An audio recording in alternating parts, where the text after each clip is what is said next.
productivity, winning strategies, and aligning employer-employee goals. If this sounds like something your business could use more of, then you've come to the right place. The Business Mechanic Show with your host, Vaughn Sigmund. Let Vaughn show you how to develop, improve, and jumpstart your business. So now, please welcome the host of The Business Mechanic, Vaughn Sigmund.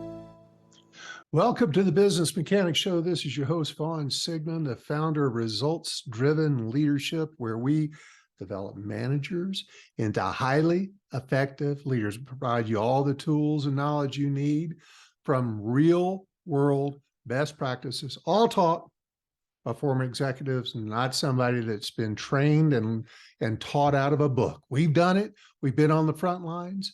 We've been there and done that and got the scars to prove it. All of our training and coaching programs come from real-world first-hand experience. Let's kick today's Business Mechanic Show off. Let's get this out there. As the title of this podcast says, money does not motivate employees, period. And in this show today, I will share with you why money is not a good motivator and what really does motivate your employees. Now, I stress, some of these things sound really easy. They're not. It's not easy to motivate your employees. Nope. Because it requires a long look in the mirror at yourself and the acceptance by you that you can be a better leader and motivator, that you don't know it all. You don't have it all. And you've got to accept it. It's you that has to change in order to motivate your team. You have to stop accepting the excuses you've been feeding yourself and your boss. And you have to commit to personal development with the approaches I share with you today. Then go work on yourself and how you lead your team. If you really want to motivate your team, listen to the best practices I'm going to give you today. They work, they're simple, and for the most part, they're free. But you cannot blame it on society and culture and bad employees. The reason your team is not motivated has little to do with how people have been raised or educated. Yes, things have changed. They've changed in the way many look at performing well at their jobs, quiet quitting and the great resignation and all that. But many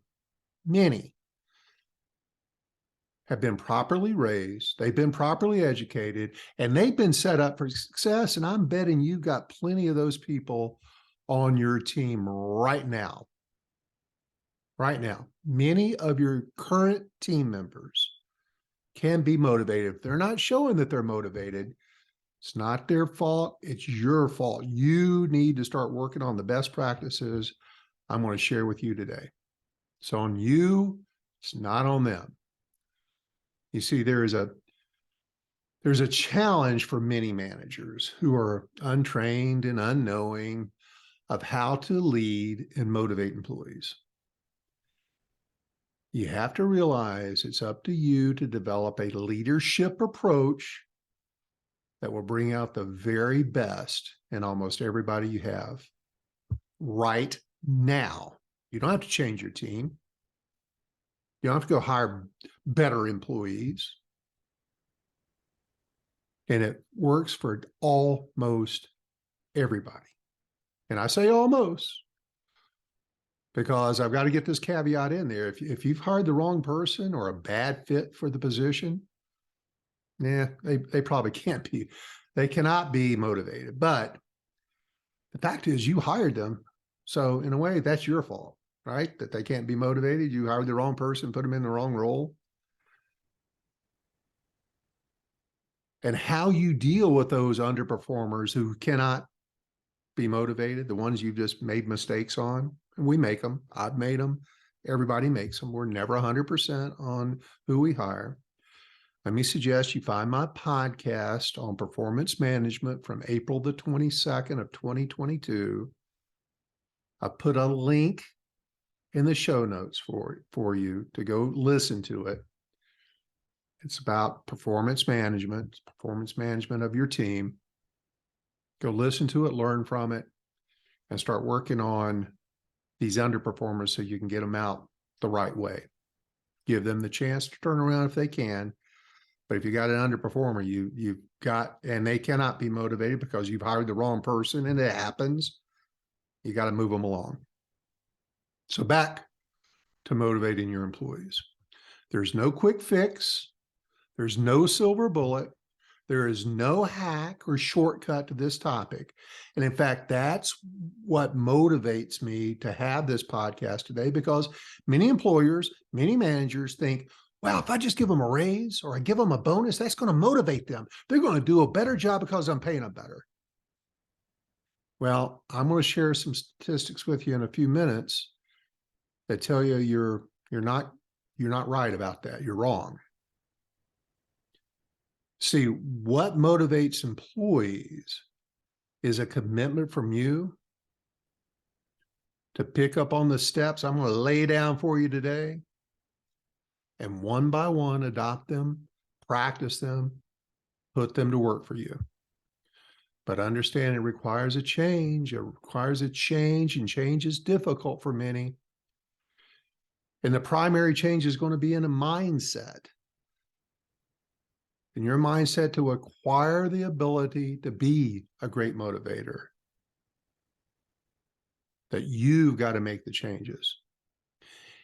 And let me assure you, it is my true belief that everybody listening to this show today can be a great motivator. It does not require some special personality. You don't have to be some huge, vibrant, rah-rah cheerleader. No, that's not what it takes. In fact, for many people, that is a turnoff. It's not what it takes.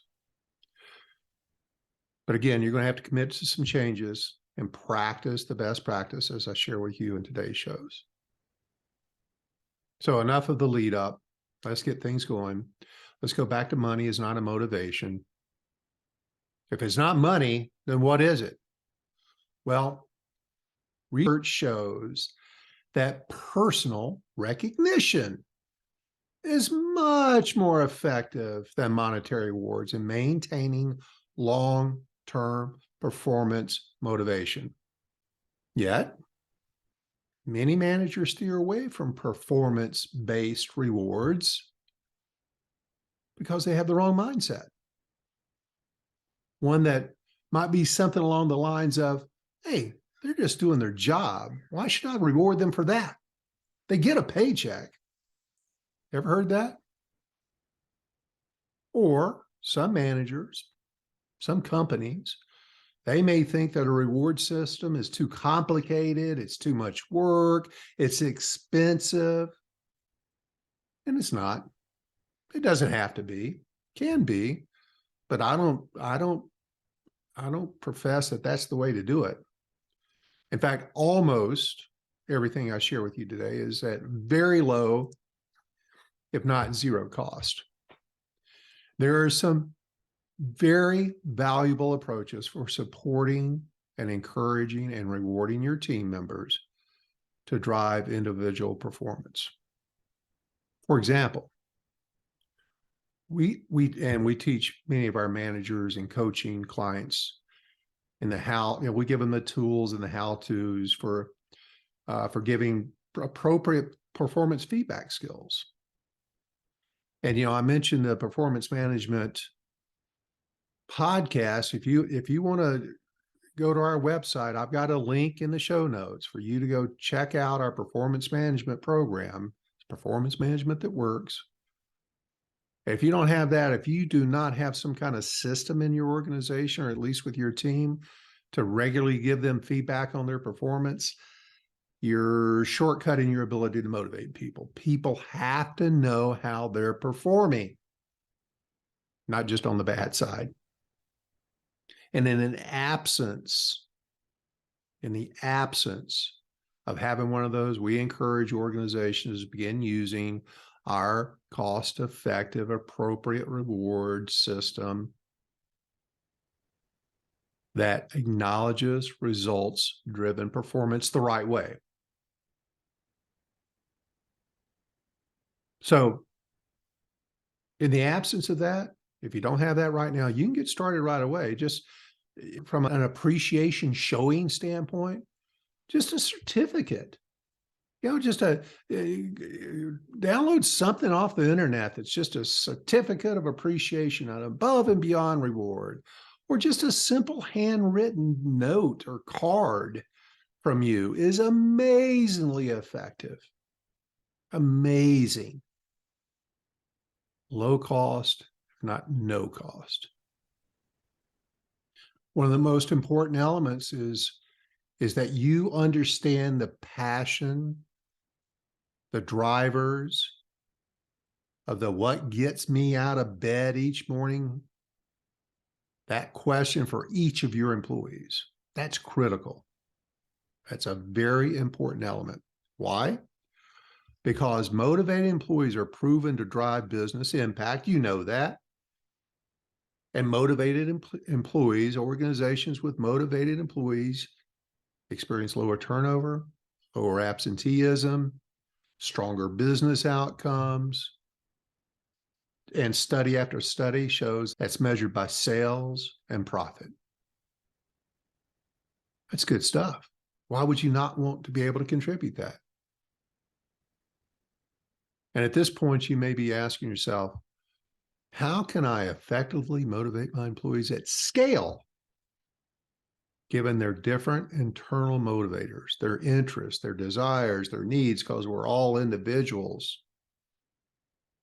We hear from many bosses who believe that the only significant appreciation of gratitude they can offer people is patting their wallets, giving them raises, giving them bonuses. And I agree, yes, it's vital to pay people appropriately, but there's only so much money to go around. We can't keep giving raises after raises after raises, because these raises, these monetary awards, are very short-term drivers of motivation. And then they flame out. They flame out and extinguish very quickly if you do not have other motivational factors included in your approach. And I say again, money does not fix motivation. It's you, their manager, is what creates a sustained long-term desire for them to do a good job for you. And that means you have to show gratitude. Now, you may say, I'm patting them on the back. I'm thinking, well, if you're doing that and your team is really not highly motivated, you may either be doing it inappropriately, not frequently enough, or in the wrong way, because it's got to be meaningful. The gratitude that you may believe you're showing right now may not be sufficient in the minds of your employees, because it's not what you think. It's not what you want. It's not what you think they want or what you think they need in appreciation. It's what they want. And if you don't know that, you need to get to know them better. You need to make that connection. You need to understand what gets them out of bed to come and do a good job for you each day. In the absence of that knowledge, you're just spraying and praying. And sadly, most managers do a very poor job, an inadequate job at showing gratitude. How do I know that? Well, studies from Gallup.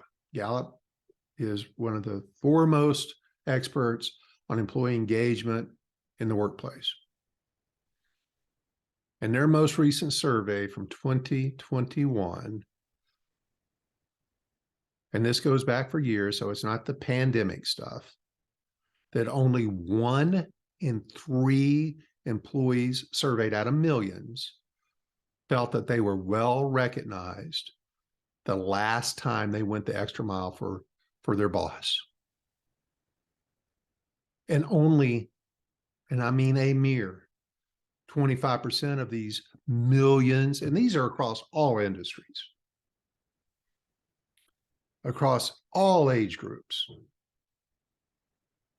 only 25% of the workers surveyed said they felt as though their employer consistently valued their hard work. And frighteningly, that's a drop of 16 percentage points over the previous year. And this is in a world that employees need all the appreciation they can get. And unfortunately, managers are getting worse at it. And it's as simple as just showing gratitude. And again, I know it's not always easy because however long you've been managing, you've got a routine, you've got a style. And in order to motivate your team, you're going to have to alter your style if your team isn't motivated. And let's face it, you're listening to this show today because you want to do a better job at motivating your team. I'm not saying you're horrible. Some of you may be. But you are already interested in improving your ability to motivate your team. And you're listening to this show. So you know you can do a better job. And for some reason, many managers feel uncomfortable about praising their employees, but it's easy for them to criticize them. So let me give you a mindset. Your mindset must be having an attitude of gratitude. See, I rhymed today. An attitude of gratitude. And verbal praise, so this is just verbal. Verbal praise doesn't have to be elaborate. It just needs to be specific. And I'm going to give you right now 3 tips for praising employees. Always use the person's first name. Include some details about whatever notable behavior or achievement or action that they took that you're appreciating. Spell out why it was important to your company. And deliver that praise promptly, no later than the next day. The sooner you can get that praise to them, to the event of which they created the motivation for you to praise them, the better. And again, every employee is different, so managers should consider the individual when deciding how to show appreciation.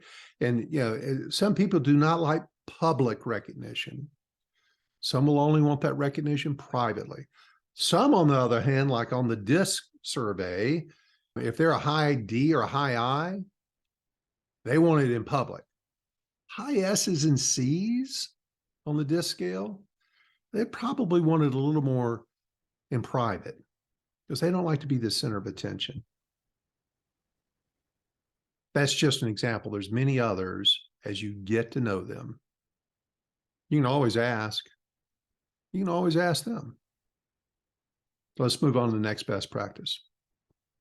But don't forget an attitude of gratitude.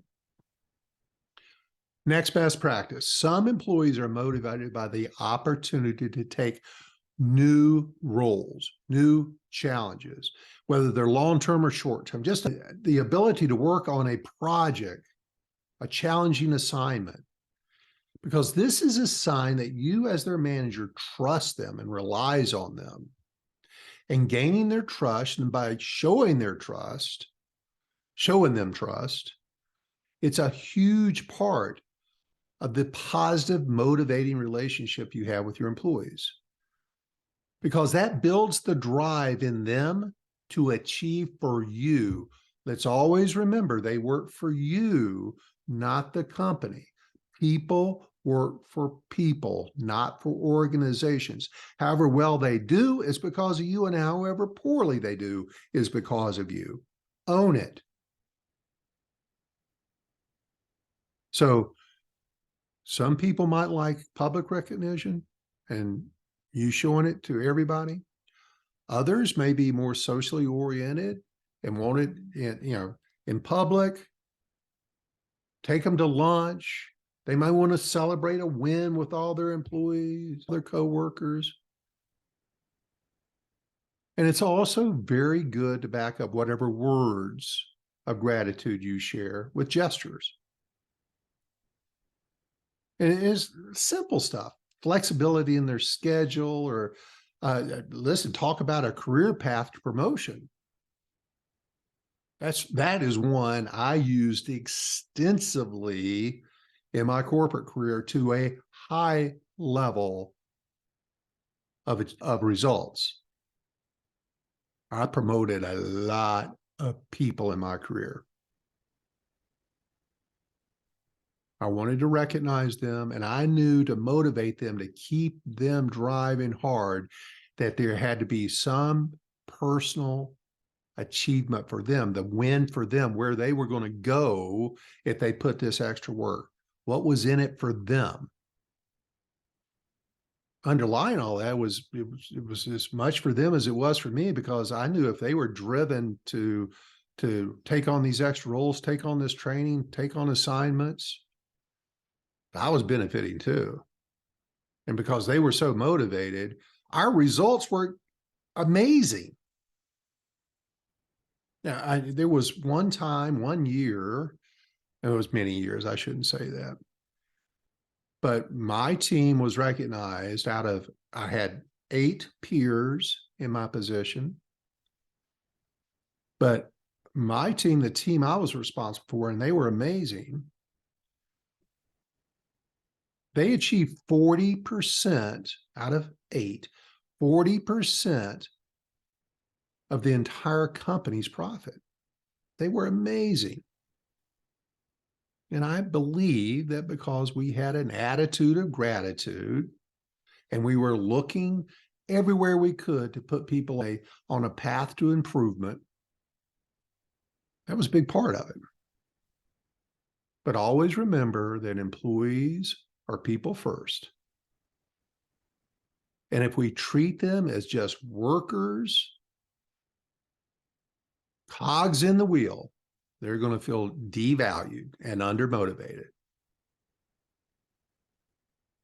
And it doesn't have to be anything grand. They don't have to have, doubled their sales goal or doubled their productivity goal. If they just have a good sense of humor and they keep the meetings lively and everybody appreciates their comments on things, reward them for that. Tell them, hey, that really kept the team going during a stressful week. Thanks for your sense of humor. Appreciate you bringing that up. And as I was preparing for this show today, I thought I'd offer these thought provokers for you, because many managers who haven't been provided this knowledge may not understand what some of the things outside of just doing their job they might be wanting to look for to recognize and reward people. So I'm going to give you a minute. You might want to pause the show, grab something to write on. But so I'm going to give you a list of things that you can think about. Just be looking for these. And where you can, use those 3 tips that I shared with you.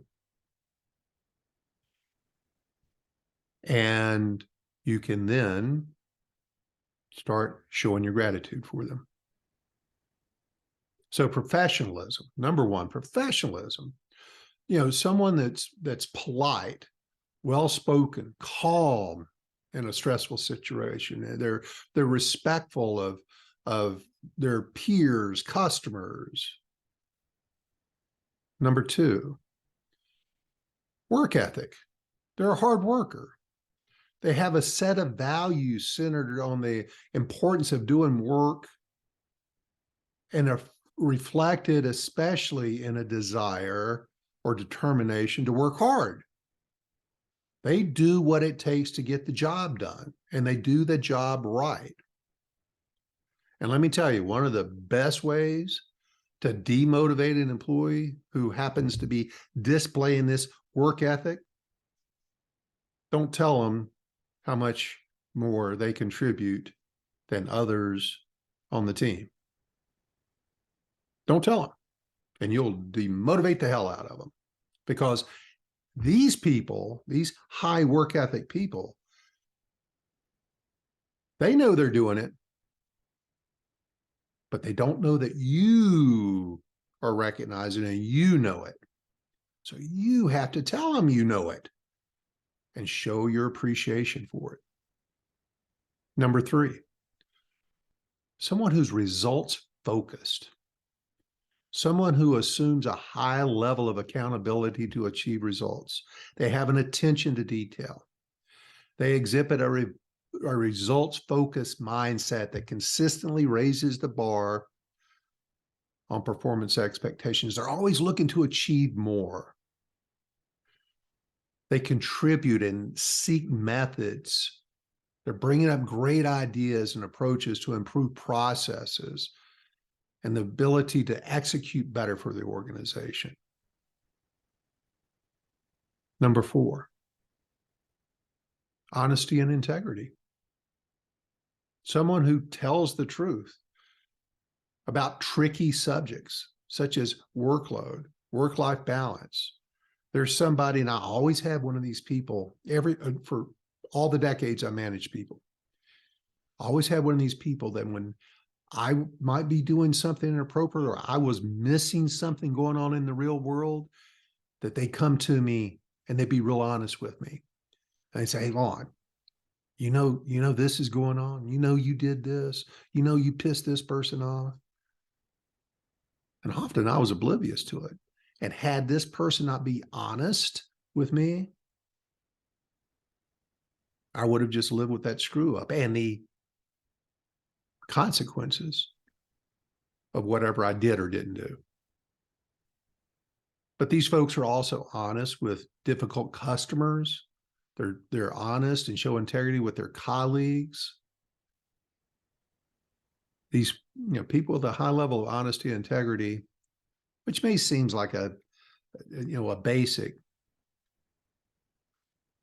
but it's people who show the real courageousness of honesty and integrity. That makes for a very good employee. Someone who shows analysis and decision-making skills, problem-solving abilities. This is number 6, by the way. Employees who work on something until it's solved or complete. They bring about their best efforts to solve problems independently. They show aggressive behaviors in solving problems.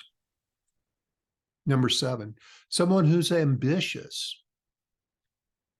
Because often when employees have a clear career plan or goal, those are the ones that we can then align what they're doing and what we can do to help them achieve that goal, and we can communicate to them on a regular basis. Because believe me, if this person comes in, you don't know what their goal is, what their career path they're looking for, and you're not providing what they need or expect from you, and I think they should expect it from you. If you're not providing it, they'll go find somebody who can. They'll find another employer who can. You probably don't want that. Number 8, time management. Someone who prioritizes tasks to ensure that they have the available time to get the job done. And they do it at a high level of quality. Their work is high quality. They don't rush. They don't rush at the last minute to complete assignments or duties right at the deadline. 9, someone who's self-accountable. And God, don't you love these folks? Self-accountable. They're dependable. They're reliable. They take responsibility. They own their mistakes. They take responsibility for their actions. They're dependable. They arrive on time. They do what they say. And more importantly, they don't let other members on their team down. Self-accountable. Number 10, conflict resolution. Someone who can resolve conflict maturely. It's your peacemaker on the team. That's the leader below you who can step up and quell disagreements rather than avoid them. They maintain respect and they don't place blame on people. They don't just acquiesce to keep the peace.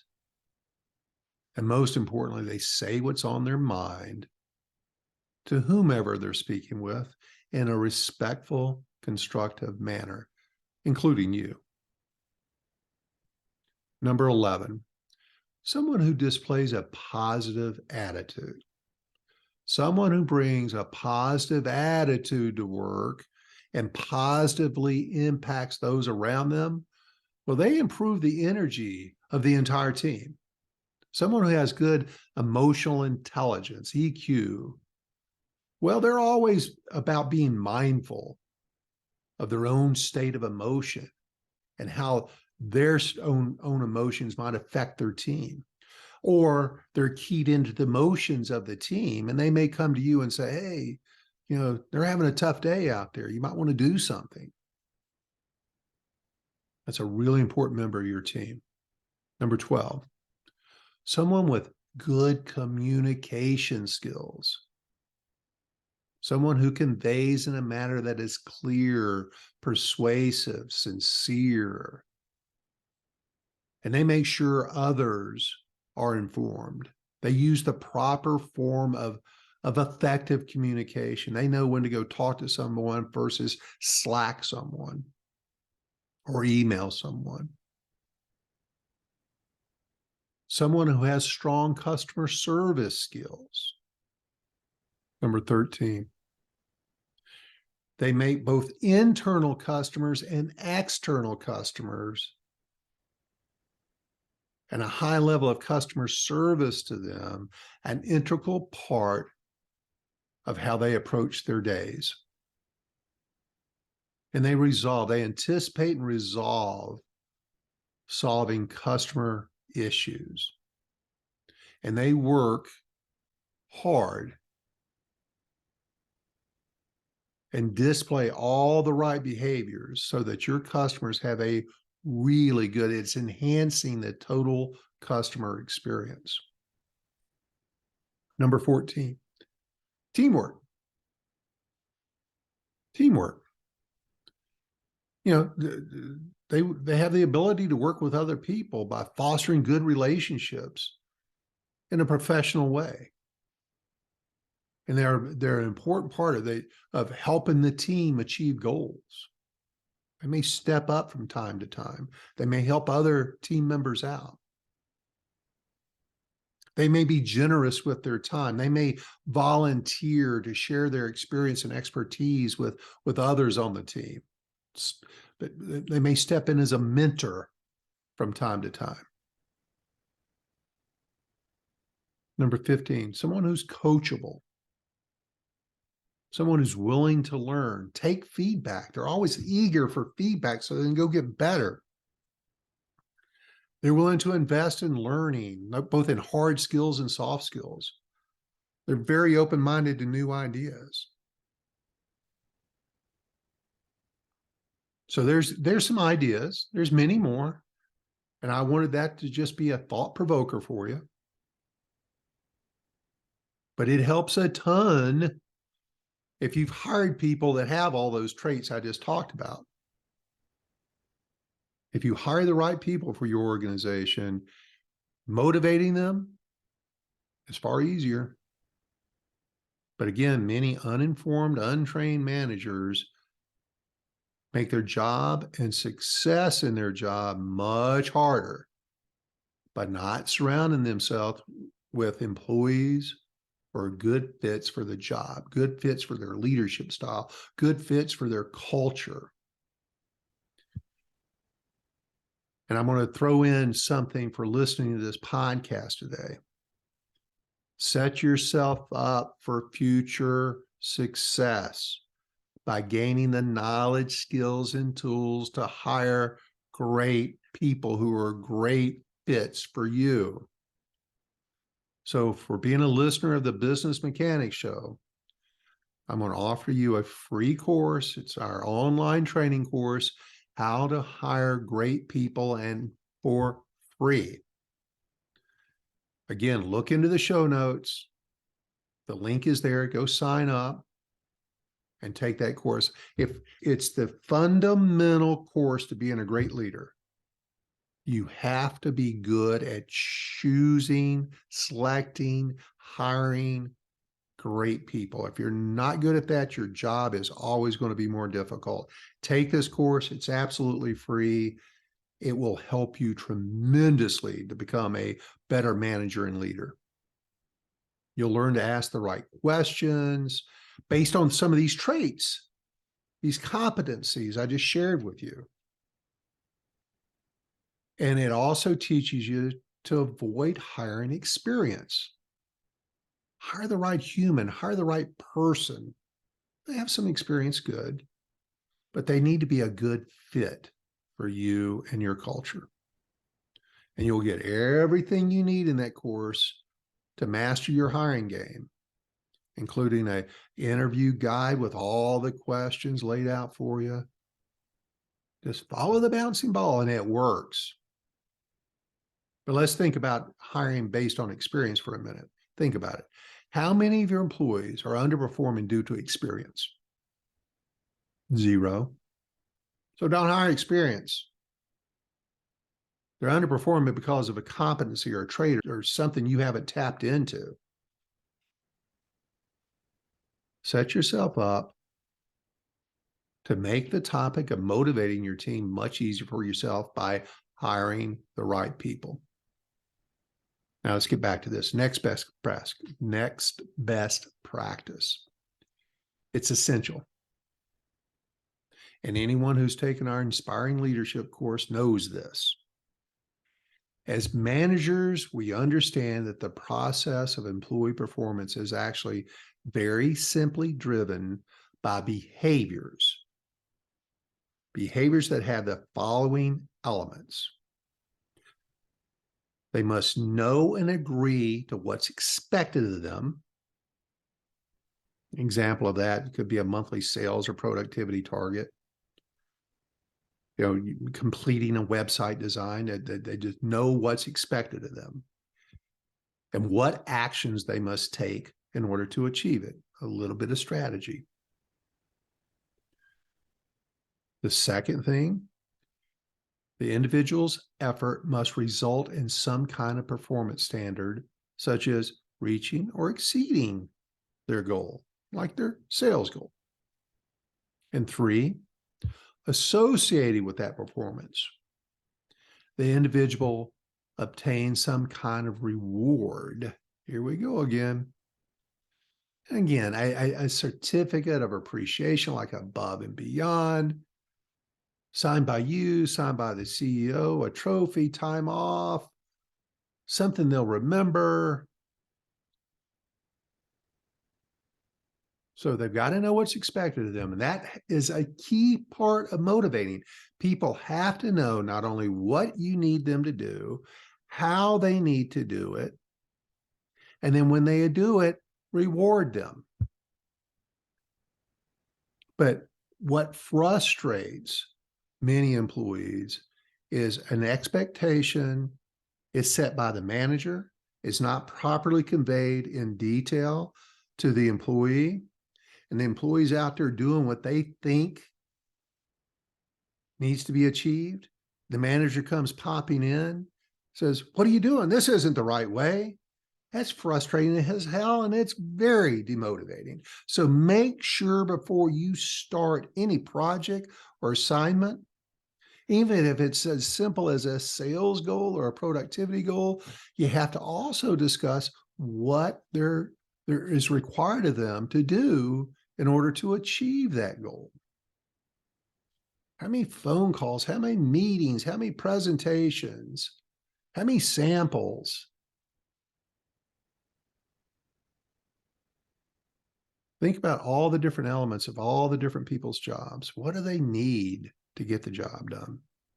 And then when they achieve it, reward them somehow. And again, here's another way managers go wrong. In my humble opinion, you have to develop the mindset of catching them doing it right. Catching them doing it right often enough to keep a positive balance in their emotional bank account. And again, anyone who's listened to this show knows that you have to make regular positive deposits into the employee's emotional bank account, so that when you have to make a withdrawal, and you will, you have an adequate balance. Because at some point you're going to have developmental or negative feedback. Make sure you have a positive, more balance than you need to make that withdrawal. You don't want to deplete that bank account. But it's human nature. Many managers who don't know better, their natural assumption, and it's universal, they believe and they approach their jobs that I've got to point out everything that people are doing wrong, what they're doing incorrectly, what they're not doing. They believe that's a big part of their job, catching mistakes, fixing them. Let me prove that point. It's human nature. I'm going to prove the point right now. Here's a quick test. Here's a quick test where your mindset is right now. Listen to the following formulas. Tell me what you pick up on. 2 times 2 equals 4. 3 times 3 equals 9. 4 times 4 equals 15. And 5 times 5 equals 25. And if you heard that the third one was incorrect right away, well, you're right. 4 by 4 does not equal 15. You're absolutely right. But right there is what's wrong with the common manager's mindset.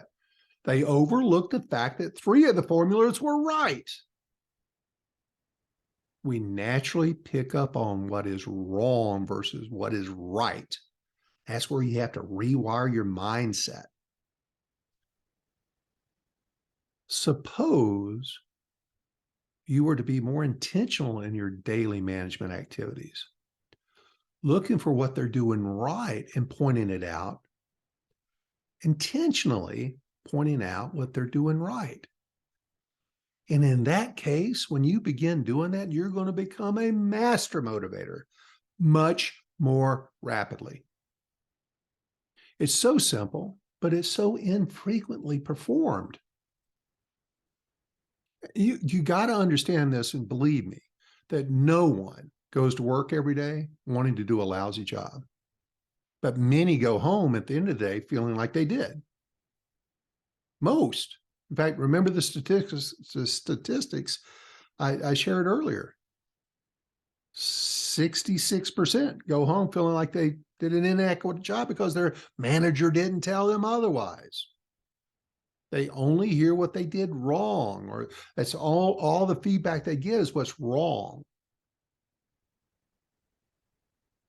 They don't do everything wrong. You got to point out more often what they're doing right.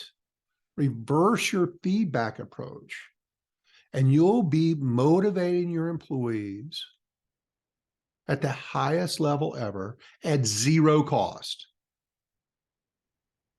If they feel valued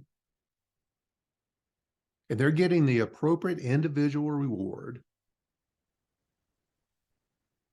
this increases their energy and enthusiasm, which will carry over into their daily activities, which benefits you tremendously. In this process, when it becomes an expansive cycle of performance, You've got more employees that are motivated based on the actions, the behaviors that you're displaying towards them. That blows up your ability to increase capacity for your team, for the individuals on your team and your entire team. It adds up. It's return on compounded interest. And in short, managers can strengthen the relationship between effort and continued performance by providing appropriate, timely rewards to individual employees. And that's just the attitude of gratitude. Catch them doing it right far more often than pointing out what's wrong. Here are 3 guidelines for effectively rewarding and recognizing employees. But make sure you match the reward to the person, match the reward to the achievement, be timely and specific. You could buy lunch for the person or 3 or 4 people who did a great job. You can purchase tickets to a movie that you've heard that they want to see. This one goes a long way. Just write a personal thank you note to them for their effort. Call the person into your office and just offer them praise for a job well done. You can give them a pen, a silver pen, a gold pen, a bronze pen, or something similar for, say, getting the highest customer service awards for the month. You can rent a sports car for the employee to drive for a weekend. I got that once. It was really cool. Give employees their birthday off with pay. Give them event tickets. Surprise them with it. Just spontaneously do something nice for somebody.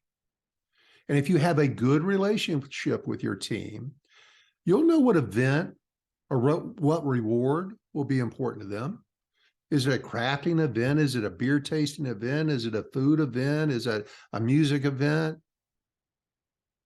If you know what their hobbies and interests are, and you should, then do something nice.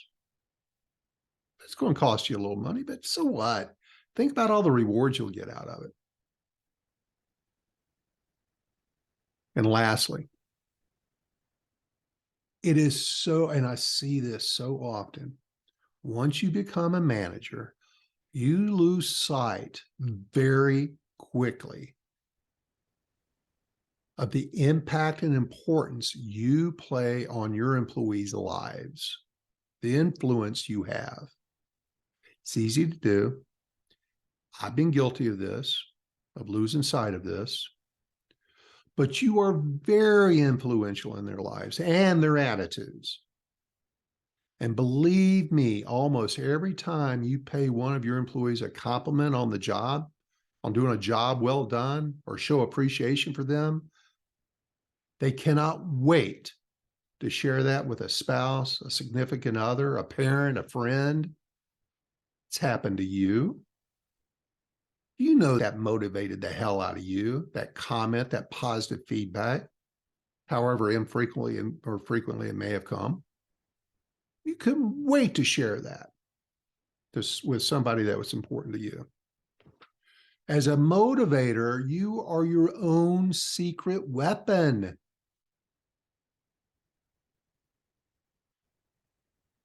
This also allows you to let them get to know you a little bit. You understand more about them. Don't underestimate the value of you and your words. And how about this as a goal for yourself?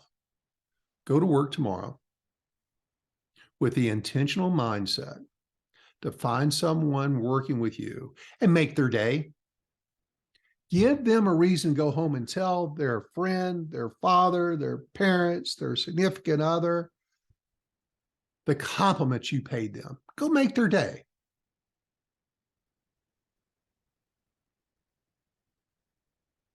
Do it. You'll be glad you did. Moving on, I just want to, there's an experience I had with John Ball, who's a service training manager for American Honda Motors.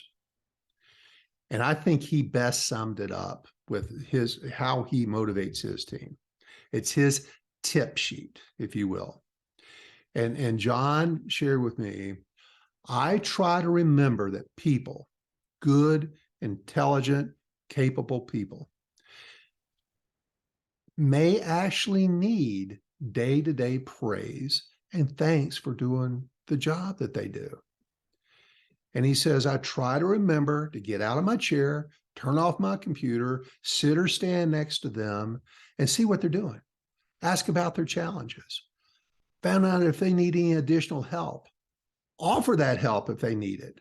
But most of all, tell them honestly what they are doing is essential to me, the company, and the customers.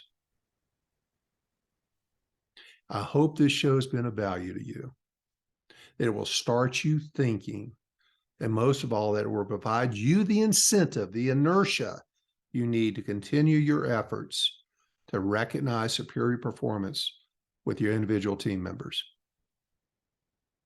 Motivate them to perform at the highest levels of capacity. And that makes you look like a rock star, a super achiever. It's so easy, but it can be hard because it requires change, and change comes harder for some than others. So you've got to commit to your personal change and approach. And then you can enjoy the improved outcomes that this positivity you're providing to your employees brings you. And plus, believe me again, as you gain skills in motivating and recognizing your team, your job becomes dramatically easier. So that'll wrap it up. Thanks for listening. Visit our website, check out all of our services and training programs, rdltraining.com. That's results-driven leadership, rdltraining.com. That's Romeo Delta Lima training.com. And we'll talk to you all again real soon.